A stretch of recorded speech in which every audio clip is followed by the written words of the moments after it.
Hi, it's Lorna, and today I'm going to be showing you how to make a polymer fairy house door. So you don't need to make a whole fairy garden to invite the fairies to your house. You can just make their door. You can place it against a tree or a wall, on your porch, against a little pot, something like that, and it's a really adorable way to add some whimsical touches to your garden. So the tools you're going to need are a knife. You can use an X-Acto blade, a plastic knife, this cutting tool. You can get some other polymer cutters, anything that you use. You can use a plastic knife. You're going to need some clay. I have 3 different colors. I have white and 3 shades of brown, but you can use any colors that you want. You can make a pink one, a blue one. What you want to do is just have multiple colors for this, because I'm going to show you how to make some wood grain. So I've just made some rectangles by smushing with my fingers. These are about 1/2 inch thick. Then I'm going to stack them together. I'm smushing them down as I stack them together. This brown one was a little bit short, so I just pulled it and smushed these together. So now I'm going to take my rolling pin. I just have a plastic rolling pin. You can use acrylic or you can use wood. You could even use a skewer for this, would work fine.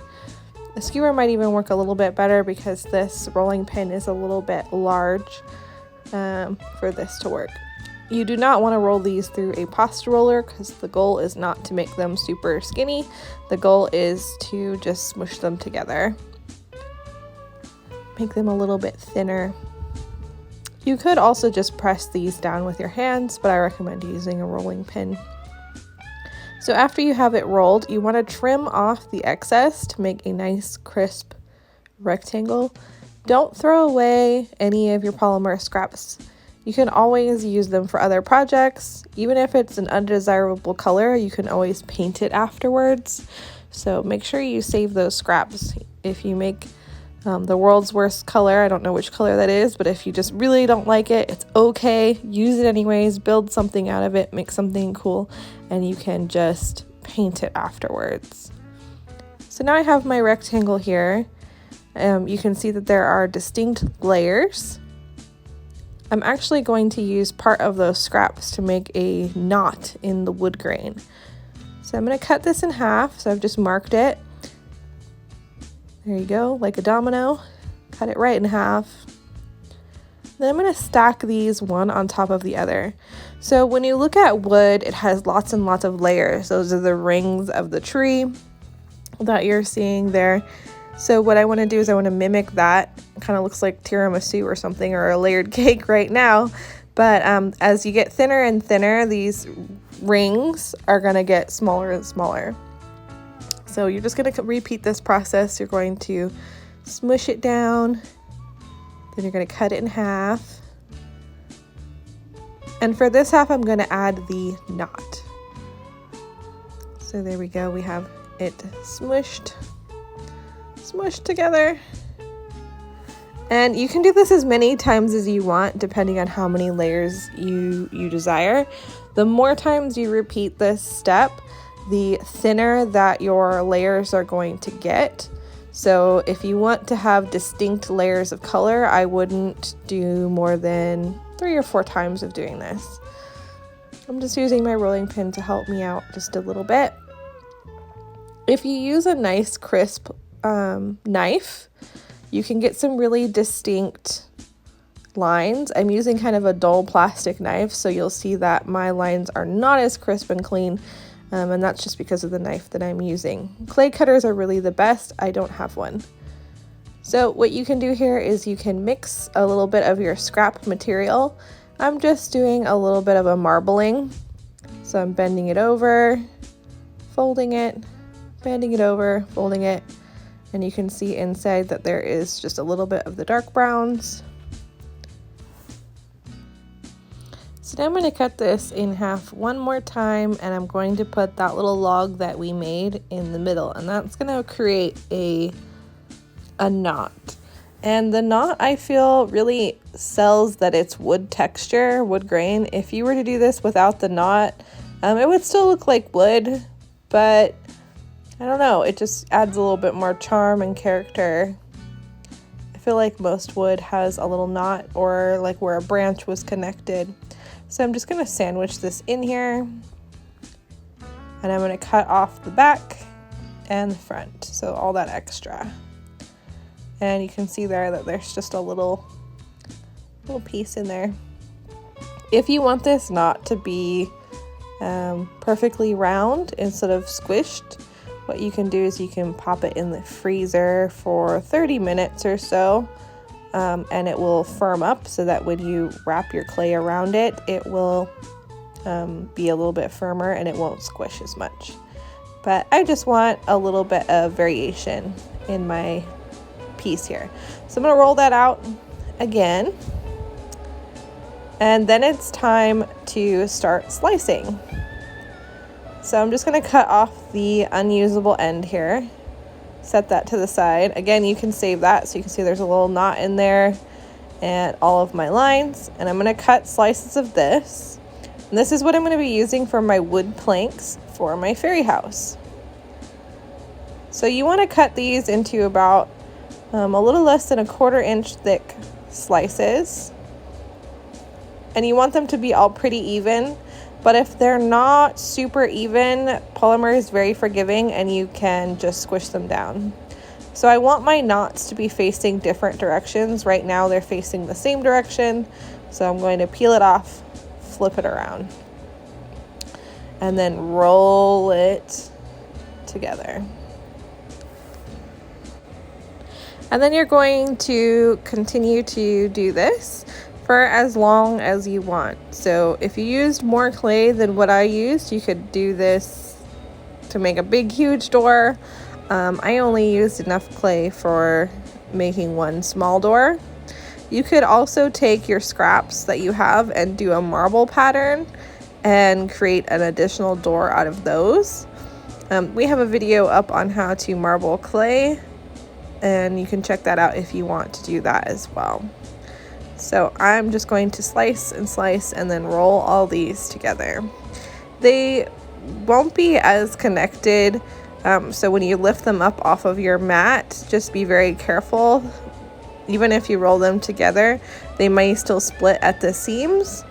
But what you can do is you can use some liquid Sculpey or polymer glue if you really want. I don't think you're going to need it for this, but you just have to be careful when you pick these up, because see right there, they do still come apart just a little bit. Using a spatula or something like that to get this up, or using wax paper would also be beneficial. So there I have a slab that has a wood grain, and I can cut it into any shape that I want. So the next part of this tutorial is turning this wood grain into a fairy door. So I have two different things here. I have a gray that I've marbled, so it has a little bit of white in it. I have some pink, a couple different yellows, and a green. Those are for my embellishments. I have a slab that I have marbled, and the slab that is the wood grain. You can choose whichever you desire. I have a few different tools, like wooden tools. I have, of course, my rolling pin, a couple dotting tools, things like that. If you don't have access to a variety of tools, you might want to look around your house. Like the end of a pen could make a cool mark. Even the little triangle part on the end of a pen cap could make a cool mark. I have a video on polymer texturing, so you might want to look at that and see what kind of textures you would want to use. Even rolling some lace into there. Again, this is where you can get really creative and play around with your clay and make some interesting textures into it. So I'm going to set my piece off to the side. I'm going to do a few little drawings for you here. So fairy doors. Fairy doors are mythical. They don't exist. They're not real, depending on what you believe. So they can be any shape that you want. You can make a triangle one, a rectangle one.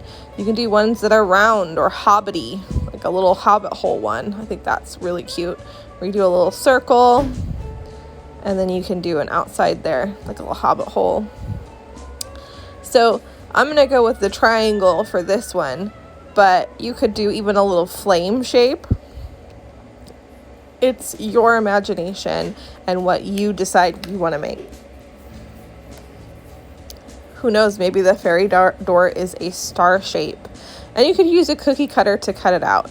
So I do have a marbled piece here. I'm going to make a hobbit hole one out of that later. But I just want to show you, like, you can use a cutter and cut down a nice straight line, or you can use a knife and cut. It's up to you. So that would be a good one for the hobbit hole kind of style door, especially with like the swirls that are in it. And I just made that with the scraps that I had left over from doing the wood grain tutorial. So this one I'm going to do a triangle. So I'm just going to take my knife and I'm going to draw a line, and then I'm going to cut.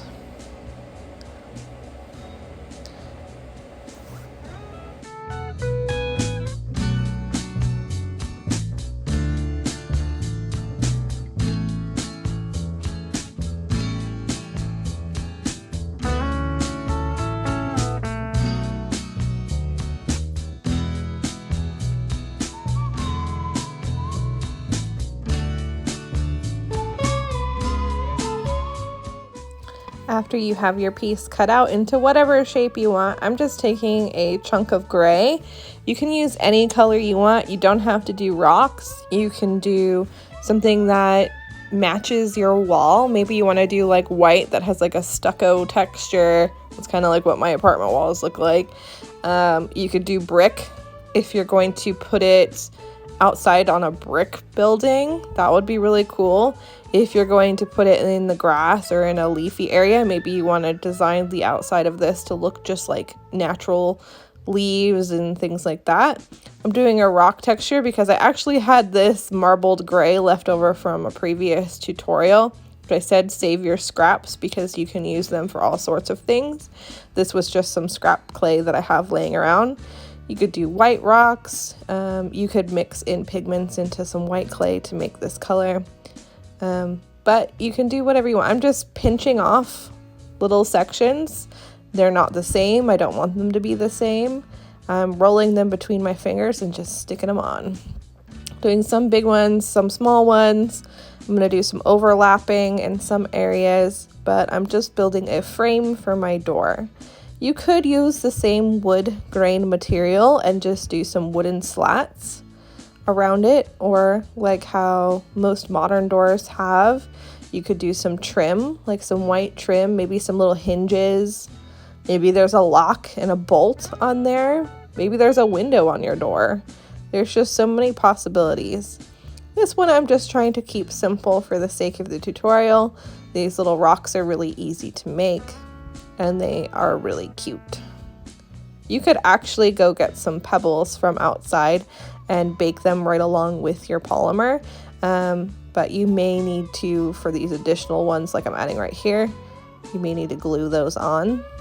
So you could make it a mixed media project, make your door and then frame it with some actual rocks. So that's something to think about too, is incorporating other materials. So now what I want to do is I want to make some little tiny embellishments. The more details and the more little fun things you add, the more realistic it's going to look. So what I've done here is I've just rolled out a ball and pinched it on one end. Now I'm going to make some little leaf marks with a needle tool. If you don't have a needle tool, your knife will work fine for this. So I just have a little tiny leaf. So I'm just taking a pinch and I'm going to roll out a vine because my leaves are going to be attached to a vine. Just rolling it between my fingers. I want one end to be thicker than the other. So I am just holding one end so that it doesn't roll out and rolling the opposite with my right hand. So now I'm going to bring this back and I'm just going to lay my little vine. I'm just going to drape it on there, but you can place yours wherever you want. You can have vines going throughout your piece and not just in one little area. I'm going to add some flowers to this too. So it's going to have little leaves and little flowers. And you just want to gently press it on and it should stick just fine. Put my little leaf, and I'm gonna make a few more leaves so you'll be able to see how those are made. Just roll a little piece of clay, flatten it just a little bit, and shape it into a point. Draw your line. Then you're gonna do some diagonal lines going into the center. I'm not cutting all the way through, I'm going about halfway through. And you can see it just makes a cute little leaf. Stick that one on, and make one more leaf and a little pink flower.